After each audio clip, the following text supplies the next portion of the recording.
Per quanto riguarda il 2020, a Vicenza abbiamo effettuato 357 ispezioni con una percentuale di irregolarità del 66%, ma il dato che più è rilevante è quello relativo ai lavoratori, perché nel 2020, nonostante fosse un anno di pandemia, abbiamo riscontrato irregolarità che coinvolgono 802 lavoratori e di questi 802 ben 151 erano in nero, con tutto ciò che ne consegue per quanto riguarda i lavoratori in nero in tema di mancato rispetto delle regole della salute e sicurezza sul lavoro. È una questione di emergenza nazionale ripristinare la sicurezza nei posti di lavoro. I dati illustrati durante l'Assemblea regionale dei rappresentanti dei lavoratori per la sicurezza indicano un aumento esponenziale dei casi già nel primo quadrimestre del 2022.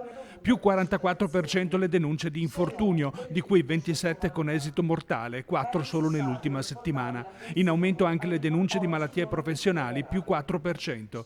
Indispensabile dare veloce attuazione al protocollo appena stipulato con la Regione che gestirà i fondi assegnati dal Governo. Gli investimenti assegnati per il Veneto, quasi 7,5 milioni di euro, che devono essere dedicati per la formazione e non solo, devono essere utilizzati. Noi chiediamo che l'attenzione rimanga molto alta, abbiamo appena firmato questo protocollo con la Regione, abbiamo delle novità normative che il Governo ha introdotto, il potenziamento dei servizi ispettivi che riguardano sia l'ispettorato che gli SPISAL.